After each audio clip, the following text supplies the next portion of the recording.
मामला इस प्रकार से है कि मेरी पत्नी की मृत्यु हो चुकी थी पीछे, और मैं वारसान की रिपोर्ट तैयार करा के नगर निगम से पूरी बिल्कुल फाइनल रिपोर्ट तैयार करके जेडीओ के साइन करा करके मैं तहसील में गया। तहसील का जो क्लर्क है प्रदीप कुमार है, प्रदीप कुमार के पास जब मैंने डॉक्यूमेंट जमा कराए तो प्रदीप कुमार मुझे लगा कहने कि भाई सारे वारसान को मेरे सामने पेश करो। मैं कहता कि सारे वारसान आपके सामने क्या पेश करो, तो तहसीलदार के सामने पेश करूँगा मैं जब रजिस्ट्री होगी मेरी। कह रहा नहीं मेरे सामने पेश होंगे, पहले मैं सारे वारसान को देखूंगा, चेक करूंगा, मैं उनके साइन लूँगा, फिर मैं आगे तहसीलदार के साइन करा के दूँगा। फिर मैंने देखा उसको 2-3 आदमियों से उसने 100-200 रुपये लिए काम कराने के। मैं समझ गया कि ये पैसे में ही मेरे से मांग रहा है। मैंने उसको इशारा किया भाई क्या वजह है, क्या वजह है, क्यों ऐसा कर रही हूँ। कह रहा जी कहना इसका सेवा पानी तो देनी पड़ेगी। मैंने कहा भाई मैं तो बताया उसको भाई मैं डिप्टी मेयर रहा हूँ और लगातार MC भी रहा हूँ और मैं एक सिटीजन हूँ, सीनियर सिटीजन हूँ। बोला कहना जी आप ऐसा करो, आप 100 रुपये कम दे दो, 100 रुपये दे दो। मैंने उसको कहा कि मैं एक्स डिप्टी मेयर हूँ और मैं एक संवैधानिक पद पे रहा हूँ और आप ये काम कराइए मेरा। तो लगे कहने के भाई अभी काम नहीं होगा, ये आप वारसान को पूरों को मेरे सामने लेके आओ।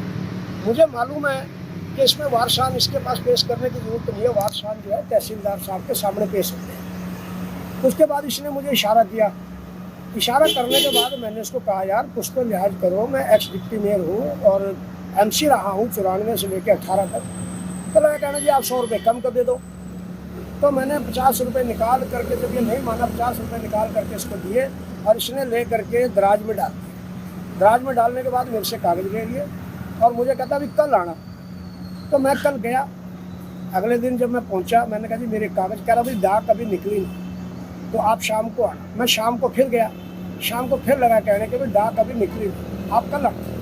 मैं अगले दिन गया, अगले दिन जा करके फिर लगा कहना भी डाक नहीं निकली। मैंने तहसीलदार साहब को मैंने फ़ोन किया, मेरा जनाब मैं रामपाल एक्स डिप्टी मेयर बोल रहा हूँ और मेरी डाक है इस तरह करके मेरी वारसान रिपोर्ट है और वो साइन करने हैं आपने, अब 4 दिन हो गए आज। तो वो लगे कहने के भाई मैंने तो निकाल दी है डाक निकाल दी, आप प्रदीप जी से ले लो जाकर के। मैंने प्रदीप जी को कहा कि भाई प्रदीप जी तहसीलदार साहब कह रहे हैं कि भाई डाक मैंने निकाल दी सारी और आप वहाँ से ले लो। प्रदीप जी लगे कहने उनका तो काम है यूँ ही बोलते रहते हैं, डाक नहीं अभी निकली, आप कल आना। फिर अगले दिन मैं गया, जब बोला जोर जोर से लोग इकट्ठे हो गए, लोगों ने कहा दिए तो पैसे दिए बगैर काम नहीं करता। और ये क्या कोई भी कहीं भी चले जाओ, हर एक जगह नीचे सारे कोई 200 कोई 300 कोई 500 कोई 400 इस तरीके से पैसे ले करके काम कर।